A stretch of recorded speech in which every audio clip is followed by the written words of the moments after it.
Los libros de Primera y Segunda de Reyes. Aunque nuestras Biblias son dos libros separados, originalmente fueron escritos como un libro que cuenta una historia unificada, que continúa del libro de Samuel que le antecede. Así que David ha unificado las tribus de Israel en un solo reino, y Dios prometió que de su linaje vendría un rey mesiánico que establecería el reino de Dios sobre las naciones y cumpliría las promesas hechas a Abraham. Entonces, el libro de Reyes cuenta la historia de la larga línea de reyes que vinieron después de David, y ninguno de ellos estuvo a la altura de la promesa. De hecho, ellos llevan a la nación de Israel a la ruina. El libro está diseñado para tener 5 movimientos principales. La historia comienza y termina enfocada en Jerusalén. Primero con el gobierno de Salomón y la construcción del templo, y luego, en esta última sección, termina con la destrucción de Jerusalén y el exilio de Israel a Babilonia. Y las 3 secciones centrales están compuestas por la historia que nos lleva a esa tragedia. Y explican cómo Israel se dividió en 2 reinos rivales, cómo Dios trató de prevenir la corrupción de Israel enviando a los profetas, y cómo el exilio se convirtió en la inevitable consecuencia del pecado de Israel. El libro inicia con 2 capítulos acerca del traspaso del reino del anciano David a su hijo Salomón. Y las últimas palabras de David a Salomón son muy similares a aquellas de Moisés y Josué y Samuel al pueblo. Es un llamado a permanecer fieles a los mandamientos del pacto y a permanecer leales solo al Dios de Israel. Pero las palabras de David parecen un poco huecas, porque luego David y Salomón se ponen a conspirar de cómo van a consolidar este nuevo reino a través de una serie de asesinatos políticos. No es un buen inicio. El momento más brillante de Salomón es cuando le pide a Dios sabiduría para guiar a Israel, e incluso completa el sueño de David de hacer un templo para el Dios de Israel. Aquí la historia se detiene y describe con detalle el diseño de este templo. Justo como en el diseño del tabernáculo en la Torá, tenemos mucho oro y joyas, e imágenes de ángeles y árboles frutales. Todo este simbolismo hace eco del jardín del Edén. Es el lugar en donde el cielo y la tierra se encuentran, donde mora la presencia de Dios con su pueblo. Pero en cuanto Salomón termina el templo, toma una horrible decisión y el reino se desmorona. Él empieza a casarse con las hijas de otros reyes, cientos de ellas, para hacer alianzas políticas. Y luego, él adopta a los dioses de esas mujeres e introduce su adoración en Israel. Luego, Salomón acumula enormes cantidades de riquezas y organiza un ejército gigante. Incluso instituye el trabajo de esclavos para todos sus proyectos de construcción. Si miras en la Torá y revisas las reglas para los reyes de Israel en Deuteronomio 17, verás que Salomón está rompiendo cada una de ellas. Así que para el tiempo de su muerte, Salomón se parece más a Faraón, el rey de Egipto, que a su propio padre. La siguiente sección inicia con el hijo de Salomón, Roboam, actuando justo como su padre. Es una historia muy triste de ambición y hambre de poder. Él trata de subir los impuestos para el trabajo de los esclavos, y bajo el liderazgo de Jeroboam, las tribus del norte rechazan esto, se rebelan y se separan para formar su propio reino rival. Y ahora en la historia tienes al reino del sur, Judá, centrado en Jerusalén con reyes del linaje de David. Y ahora también este nuevo reino del norte llamado Israel, cuya capital eventualmente será Samaria.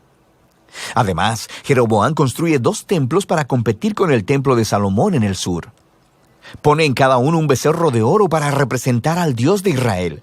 La conexión con Éxodo 32 y el becerro de oro es bastante explícita. A partir de este punto, la historia va de un lado para otro, de norte a sur, trazando el destino de ambos reinos.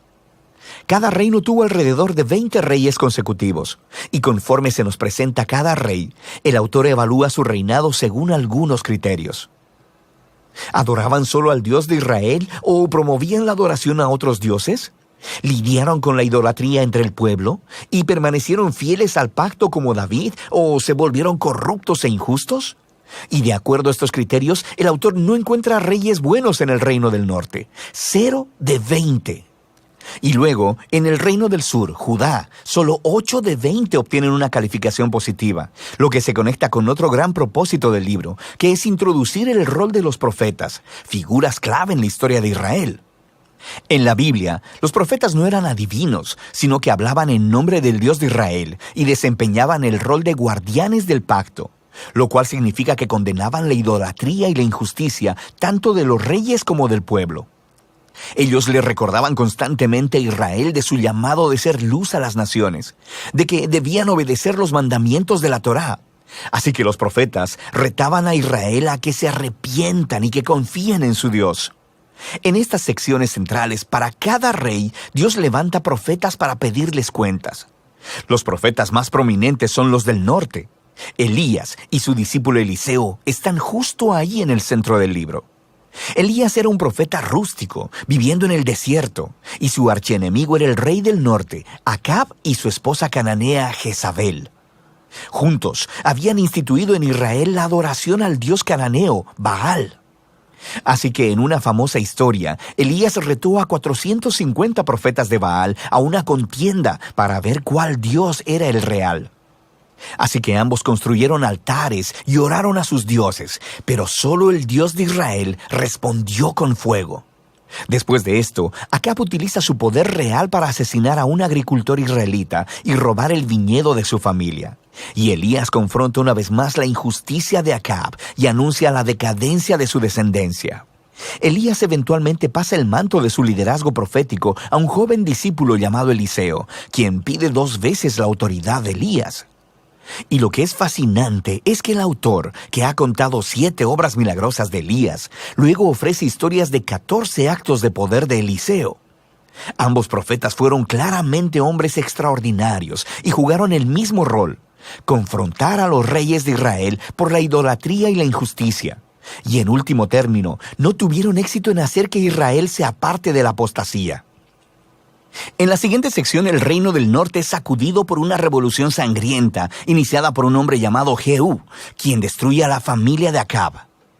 Aunque Jehú fue inicialmente comisionado por Dios, su violencia se sale de control y crea una espiral de asesinatos políticos y rebeliones de los que Israel jamás se recuperó. Después de Jehú, tenemos golpe tras golpe, y cada rey sigue a otros dioses y permite injusticias horribles. Todo nos lleva a Segunda de Reyes, capítulo 17. El grande y malvado imperio de Asiria desciende y acaba con todo el reino del norte, y la ciudad capital, Samaria, es conquistada, y los israelitas son exiliados y esparcidos a través del mundo antiguo. Ahora, el capítulo 17 es clave. El autor detiene la historia y ofrece una reflexión profética de lo que acaba de suceder. Él culpa la caída del reino del norte a la idolatría y a la infidelidad al pacto de Israel y sus reyes. Y por tanto, Dios les ha hecho enfrentar las consecuencias de sus decisiones. El último movimiento del libro nos cuenta la historia del solitario reino del sur. Aquí conocemos a varios reyes muy heroicos, como Ezequías, quien confía en Dios cuando los ejércitos de Asiria tocan la puerta de Jerusalén. O Josías, quien descubre un rollo perdido de la Torá en el templo. Empieza a leerlo y es confrontado, e instituye reformas religiosas para quitar la idolatría y las influencias cananeas de la tierra. Pero Judá ya está demasiado arruinado.